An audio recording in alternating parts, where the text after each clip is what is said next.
Hello മക്കളെ, welcome back to Xylem learning. Faisal സാറാണ്. നമ്മുടെ 8th CBSE മക്കളെല്ലാവരും ഏറ്റവും കൂടുതൽ ഫേസ് ചെയ്യുന്ന ഒരു ഇഷ്യൂ ആണ്. നിങ്ങൾക്ക് പ്രീവിയസ് ഇയർ ക്വസ്റ്റ്യൻസുകൾ ഒന്നും തന്നെ ഇല്ല.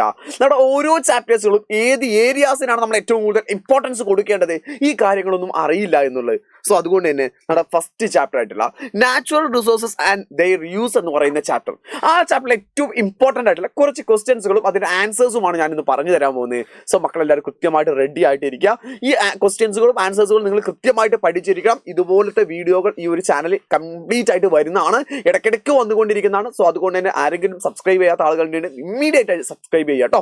സോ മക്കളെ, നമ്മുടെ ടോപ്പിക്കിലേക്ക് നമുക്ക് വരാം. നമ്മുടെ ഫസ്റ്റ് ക്വസ്റ്റ്യൻ എന്ന് പറഞ്ഞാൽ ഞാൻ ആദ്യം തന്നെ MCQ ക്വസ്റ്റ്യൻ ആണ് ആഡ് ചെയ്ത് വെച്ചിട്ടുള്ളത്.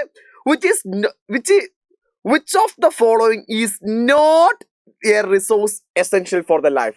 നമ്മുടെ ലൈഫിന് എസെൻഷ്യൽ അല്ലാത്ത റിസോഴ്സ് ഏതാണ്? എസെൻഷ്യൽ ആയതുള്ള ഏതാണെന്നല്ല ചോദിച്ചാൽ ഈസ് എ നോട്ട് ആണ് ചോദിച്ചത്, അഥവാ എസെൻഷ്യൽ അല്ലാത്തത് ഏതാണെന്ന് ചോദിച്ചത് എയർ എസെൻഷ്യൽ ആണ് അല്ലേ, സോയിൽ എസെൻഷ്യൽ ആണ്, ഗോൾഡ് എസെൻഷ്യൽ ആണോ? അല്ല, ഒരിക്കലുമല്ല. സോ ഞാൻ ഇവിടെ റൈറ്റ് ആൻസർ ഇവിടെ താഴെ തന്നെ കൊടുത്തിട്ടുണ്ടായിരുന്നു. നമ്മൾ എന്താണ് കൊടുത്തിട്ടുണ്ട്, നമ്മുടെ എന്താണ് റൈറ്റ് ആൻസർ എന്ന് പറഞ്ഞാൽ ഗോൾഡ് ആണ് നമ്മുടെ റൈറ്റ് ആൻസർ എന്ന് പറഞ്ഞാൽ. So the right answer is gold. Then അതേസമയം നമ്മൾ അടുത്ത ക്വസ്റ്റ്യനിലേക്ക് നമ്മൾ പോകുന്നു. അടുത്ത ക്വസ്റ്റ്യൻ എന്ന് പറഞ്ഞാൽ ഇതാണ്. അടുത്ത ക്വസ്റ്റ്യൻ എന്ന് പറഞ്ഞാൽ which among the following is a renewable resource? നമ്മൾ റിസോഴ്സിനെ രണ്ട് കാറ്റഗറി ആയിട്ടാണ് ഡിവൈഡ് ചെയ്യുന്നത്. റിന്യൂവബിൾ റിസോഴ്സും നോൺ റിന്യൂവബിൾ റിസോഴ്സ് എന്ന് പറയുന്നത്. അതിൽ റിന്യൂവബിൾ റിസോഴ്സിന് എക്സാമ്പിൾ ഏതാണെന്നുള്ളതാണ് മക്കളെ. പെട്രോളിയം എന്ന് പറയുന്നത് is a non renewable resource ആണ്. If you should be consume that exhaust ആയിട്ട് ഇല്ലാതാവും, അത് ഉപയോഗിച്ചാൽ ഇല്ലാതാവുന്നതാണ്. കോൾ എന്ന് പറയുന്നത് it's also the same thing, അത് നോൺ റിന്യൂവബിൾ റിസോഴ്സ് ആണ്. ദ റൈറ്റ് ആൻസർ എന്ന് പറഞ്ഞാൽ ദാറ്റ് ഇസ് ടിമ്പർ, അഥവാ മരക്കഷ്ണങ്ങളെയാണ്. മരങ്ങൾ എന്ന് പറഞ്ഞാൽ നമ്മൾ യൂസ് ചെയ്യുന്നതിനനുസരിച്ച് വീണ്ടും വീണ്ടും നമുക്ക് യൂസ് ചെയ്യാൻ പറ്റുന്നതാണ്. നമ്മൾ റിന്യൂവബിൾ റിസോഴ്സ് ആയിട്ട് നമ്മൾ കൺസിഡർ ചെയ്യുന്നതാണ് എന്ന് പറയുന്നത്. അപ്പൊ എന്ത് ചെയ്തു, നമ്മുടെ വൺ വേർഡ് ക്വസ്റ്റ്യനുകൾ നമുക്ക് അവിടെ നോക്കാം. എന്നാൽ ചെറിയ ഡീറ്റെയിൽ ക്വസ്റ്റ്യനുകളും കൂടെ അറിഞ്ഞു നോക്കണ്ടേ, അതും കൂടെ നമ്മൾ അറിയണല്ലോ. നമ്മൾ ഇവിടെ ഒരു ക്വസ്റ്റ്യൻ ഞാൻ തന്നിട്ടുണ്ട്. What does the natural become A resource? നമ്മൾ എപ്പോഴാണ് ഒരു നാച്ചുറൽ അല്ലെങ്കിൽ ഒരു നാച്ചുറൽ റിസോഴ്സ്, ഒരു നാച്ചുറൽ എന്ന് പറയുന്നത് നാച്ചുറൽ നമ്മൾ കൺസ്യൂം ചെയ്യുന്ന എടുക്കുന്ന വസ്തുക്കൾ അല്ലെങ്കിൽ നാച്ചുറൽ ഉള്ള വസ്തു എപ്പോഴാണോ അത് റിസോഴ്സ് ആയിട്ട് മാറുക എന്നുള്ളതാണ്. മക്കൾ, ഒരു റിസോഴ്സ് ആവണമെങ്കിൽ natural become A resource when the humans use the elements of the nature for the substance or the create new things from them to consumption.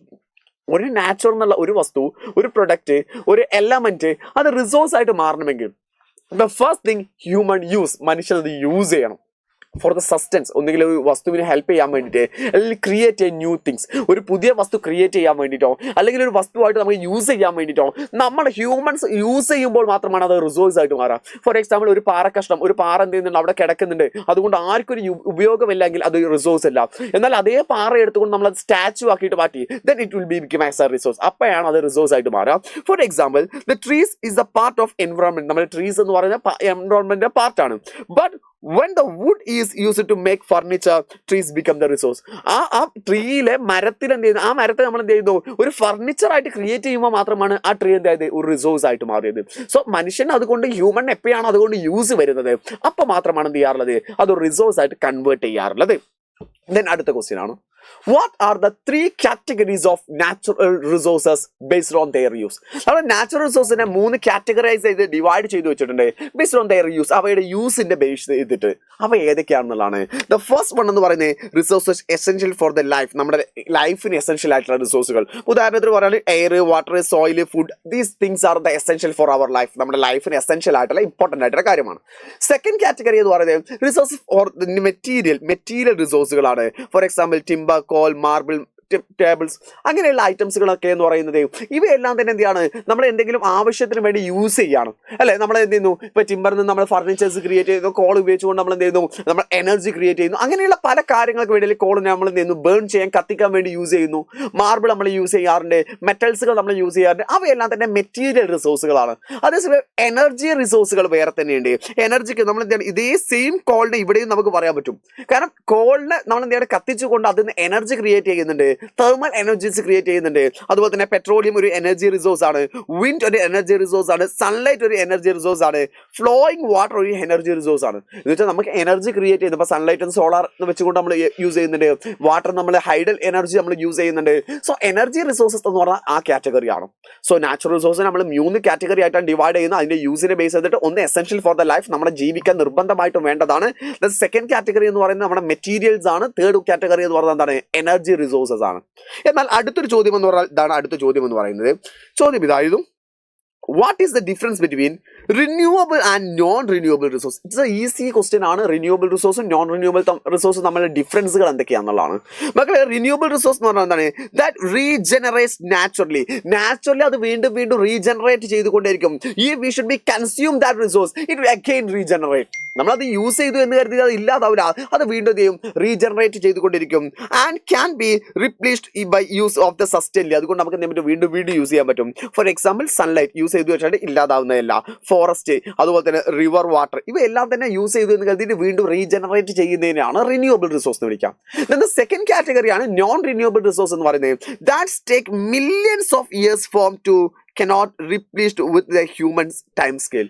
അത് റിന്യൂ ആവില്ല എന്നൊന്നും ഒരിക്കലും നമുക്ക് പറഞ്ഞാൽ അതൊരു റോങ് ആയിട്ടൊരു സ്റ്റേറ്റ്മെന്റ് ആയിട്ട് തന്നെ പോകും. ഇപ്പൊ പെട്രോളിയം എന്ന് പറയുന്നത് ഒരിക്കലും എന്തെങ്കിലും പെട്രോളിയം നമ്മൾ യൂസ് ചെയ്താൽ അവിടെ വീണ്ടും അതേ പെട്രോളും റീക്രിയേറ്റ് ആവണമെങ്കിൽ അതിന് മില്യൺസ് ഓഫ് ഇയേഴ്സ് നമ്മൾ വെയിറ്റ് ചെയ്യേണ്ടി വരും. അത്രയേ ഉള്ളൂ ആ ഒരു പ്രശ്നം. ഒരിക്കലും ഹ്യൂമൻ ലൈഫ് സ്പാൻ്റെ കയ്യിൽ എന്നുവെച്ചാൽ ഒരു മനുഷ്യന്റെ ജീവിതത്തിന്റെ ഉള്ളിൽ എന്ത് ആ ഒരു ജീവന്റെ ടൈം പീരീഡിന്റെ ഉള്ളിൽ ഒരു ഹൺഡ്രഡ്സ് ഓഫ് ഇയേഴ്സോ അല്ല ഒരു 60 ഇയേഴ്സ് കൊണ്ടോ ഒരിക്കലും എന്ത് ചെയ്യില്ല, ഇത് റീജനറേറ്റ് ആവില്ല, അത് റീക്രിയേറ്റ് ആവില്ല. അതിന് മില്യൺസ് ഓഫ് ഇയേഴ്സ് ടേക്ക് ചെയ്യുന്ന അങ്ങനത്തെ റിസോഴ്സിനെ വിളിക്കുന്ന പേരാണെന്ത്? നമ്മൾ നോൺ റിന്യൂവബിൾ റിസോഴ്സ് എന്ന് വിളിക്കാം. ഫോർ എക്സാമ്പിൾ പറയുകയാണെങ്കിൽ കോള്, പെട്രോളിയം, മിനറൽസ് എല്ലാം തന്നെ ഇതിന് എക്സാമ്പിൾ ആയിട്ട് നമുക്ക് പറയാൻ പറ്റുന്നതാണ്. എന്നാൽ അടുത്തൊരു കാറ്റഗറിയാണ് അടുത്തൊരു ക്വസ്റ്റ്യൻ ആണ് നമ്മൾ പറയുന്നത്. What are the sum traditional practices that help in the sustainable use of the resource? നമ്മൾ റിസോഴ്സുകളൊക്കെ എന്ത് ചെയ്യണം? നമ്മൾ വളരെ കെയർഫുൾ ആയിട്ടായിരിക്കും യൂസ് ചെയ്യേണ്ടത്. അതൊരിക്കലും നാച്ചുറലിന് ഹാംഫുൾ ആവാത്ത രീതിയിലായിരിക്കും നമ്മൾ യൂസ് ചെയ്യേണ്ടത്. അതൊരിക്കലും എക്സോസ്റ്റഡ് ആവാത്ത നമ്മുടെ ഫ്യൂച്ചർ ജനറേഷനും കൂടെ ബാക്കി വെക്കുന്ന രീതിയിലായിരിക്കും യൂസ് ചെയ്യേണ്ടത്. That is known as the sustainability. ഈ സസ്റ്റൈനബിലിറ്റി എങ്ങനെയാണ് ട്രഡീഷണൽ മെത്തേഡുകൾ എന്ന് വെച്ചാൽ പണ്ടത്തെ രീതിയിൽ നമ്മൾ എങ്ങനെയൊക്കെയാണ് അതിന് നമ്മൾ ഹെൽപ്ഫുൾ ആവാന്ന് ചോദിക്കാറുണ്ട്. എന്ന് വെച്ചാൽ നമ്മളൊരു റിസോഴ്സ് യൂസ് ചെയ്തു എന്ന് കരുതിയിട്ട് ഇനി വരുന്ന ജനറേഷന്, നമ്മുടെ ഫ്യൂച്ചർ ജനറേഷൻ അത് ഇല്ലാതാവരുത്, അതെന്തെങ്കിലും റീക്രിയേറ്റ് ചെയ്യാനുള്ള സമയത്തെ കൊടുത്തുകൊണ്ട് നമ്മൾ യൂസ് ചെയ്യുക എന്നുള്ളതാണ് സസ്റ്റൈനബിലിറ്റി എന്ന് പറയുന്നത്.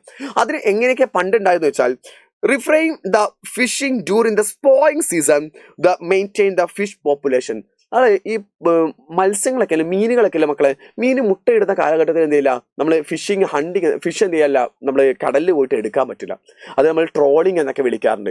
അപ്പം എന്ത് ചെയ്യും, അന്ന് കാലം മുതൽ അത് ചെയ്യുന്നത് കൊണ്ട് ആ സമയത്ത് മീനുകൾ നന്നായിട്ട് എന്ത് ഉണ്ടാവും, ആ ഫിഷിൻ്റെ പോപ്പുലേഷൻ കൂടും, എന്നാൽ നമുക്ക് വീണ്ടും ഉപയോഗിക്കാൻ പറ്റും. അതുപോലെ തന്നെ water harvesting and rejuvenation of the ponds. നമ്മൾ എന്ത് ചെയ്യാറുണ്ട്, ഈ വെള്ളത്തെ കെയർ ചെയ്യാൻ വേണ്ടിയിട്ട് നമ്മൾ തടാകങ്ങളും പുഴകളും മറ്റെല്ലാം തന്നെ എന്ത് ചെയ്യാറുണ്ട്, നമ്മുടെ പോണ്ടുകളൊക്കെ നമ്മൾ എന്ത് ചെയ്യാറുണ്ട്, റിന്യൂ ചെയ്തുകൊണ്ടിരിക്കാറുണ്ട്. അപ്പോൾ തന്നെ use of the natural manure like the cow dung and the crop rotation in the agriculture.